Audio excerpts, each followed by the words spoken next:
Mapagpalang araw sa lahat. Guys, mag-review po tayo ng motor. Dito po sa Mitsukoshi, ang i-review po natin, ito po yung Rapido ng Euromotor.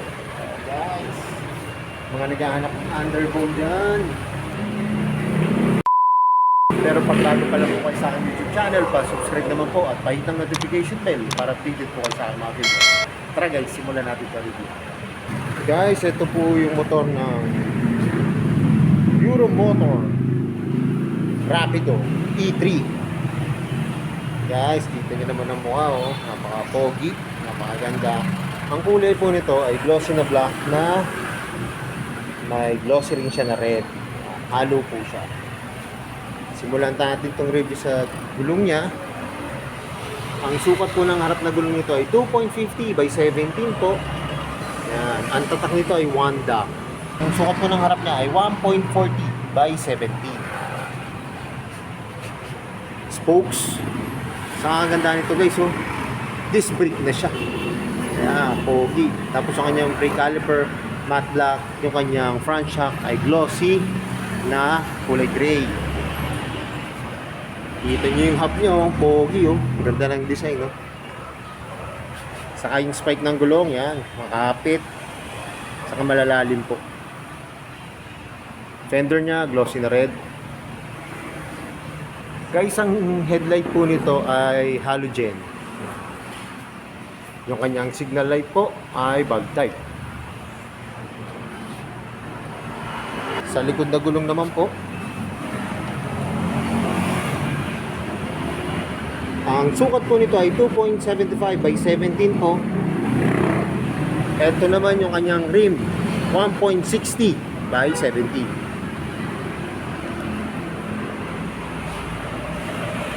Kanyang tail light, bug type po.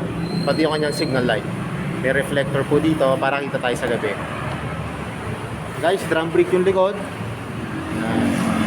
Yung kanyang rear shock, kulay gray. Ito yung kanyang muffler, laki. Saka yung kanyang heat guard ay chrome. Guys, yung tapakan ng aso niya, nakakabit po yun yung pipe. Hindi po siya nakakabit sa swing arm. Kasi kung maalala nyo dati, may review po ako sa Euromotor ng motor na ganito.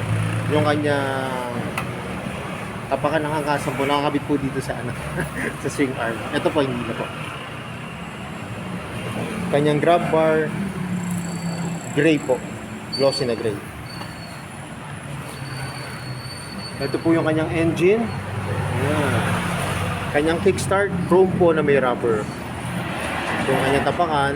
Tapos yung kanyang brake pedal po ay chrome plated. Saka may nakaano po dito, engraved na Euromotor. Glossy siya na black. Yung kanyang upuan guys, yung ganda, oh. Lambot. Saka may design na po, naka-camelback na siya. Para sa back ride nyo po yan, komportable, malambot po siya.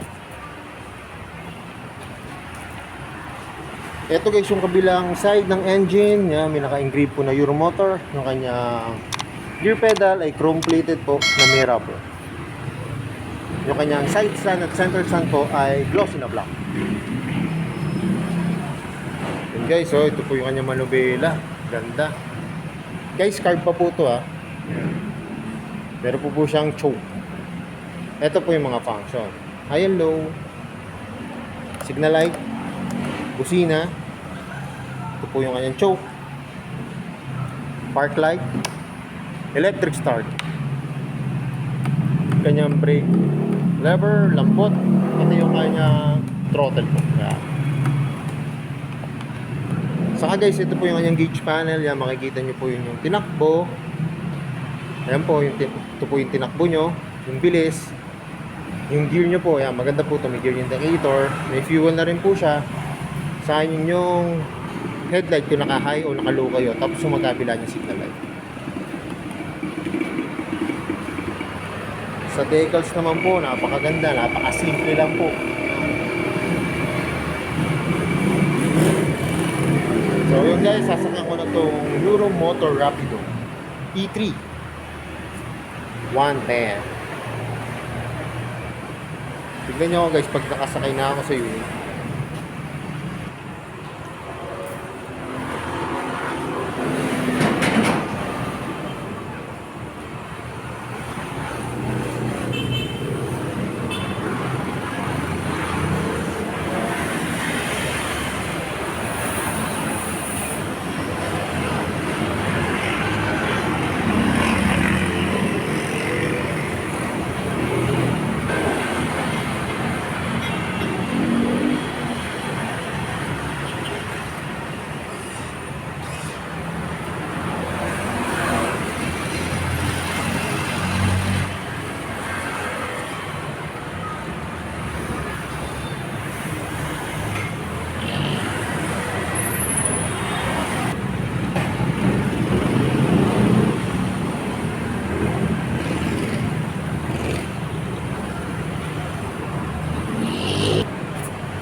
Guys, kanina nakita nyo ako, nakasakay na ako dito sa Euromotor na Rapido.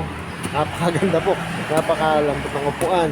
Kitang-kita nyo, abot na abot ko po yung sahig, mababa po yung ground clearance niya. Saka guys, hindi ko nabanggit, ito nga palang susiyan niya, ang ganda. Naka-shutter lock po siya. Yan, ang ganda ng design, hindi po siya kagaya ng iba na susiyan ko lang dito. Yan, maganda na po yung kanyang design ng susian.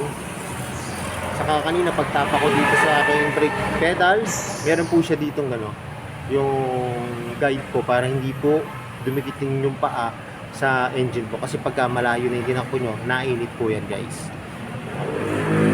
Ganun po yan. Tapos kanina nung ginedal ko po, yung gear pedal, malambot po siya. Yan, nagpapalit din ng gear. Para sa akin, ganda rin po kasi upright position pa pagka nag-drive kayo. Napaka-komportable guys. Alam ko, ito na yung inaabangan nyo. Magkano ba ngayon to? Saka guys, mag-voltage sa pressure ito kasi kita nyo naman sa itsura niya. Kita nyo. Naka-disc brake na yung harap. Ang ganda ng spokes niya. Ang ganda ng hub. Pati po yung likod niya. Drum brake. Ang ganda. Magugulat guys sa price ito guys. Tara, tignan natin yung price. Guys, yung presyo nitong Rapido, ipopost ko na lang po.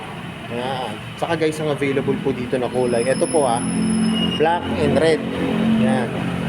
Yung isang kulay pa po dito, napakaganda rin po. Blue. Blue and black. Ayan. Dalawa po yung available na kulay ngayon dito sa may Mitsukoshi Binyang. Kayo na pong bahala kung gusto nyo. Kung gusto nyo itong blue, ang pogi din. Napaka-simple.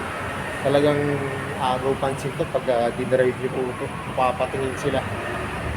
Tsaka yung nga pong nireview natin na kulay red and black. Yan. Popost ko na lang po yung price. So yun guys, hanggang dito na lang. Kung bago lang po kayo sa aking YouTube channel, pasubscribe naman po at pahit ang notification bell para updated po kayo sa aking mga videos. At salamat nga po pala dito sa may Mitsukoshi, dito sa may National Highway, Barangay San Antonio, Binyang Laguna, at nare-review ko po yung mga motor. So, more safe ka, magaya na lagi ito sinasabi. Ingat po palagi, ride safe always, and God bless po. Palike and share na rin po ng aking mga videos, at lagi natin tatandaan, mahal tayo ng Diyos. Bye-bye!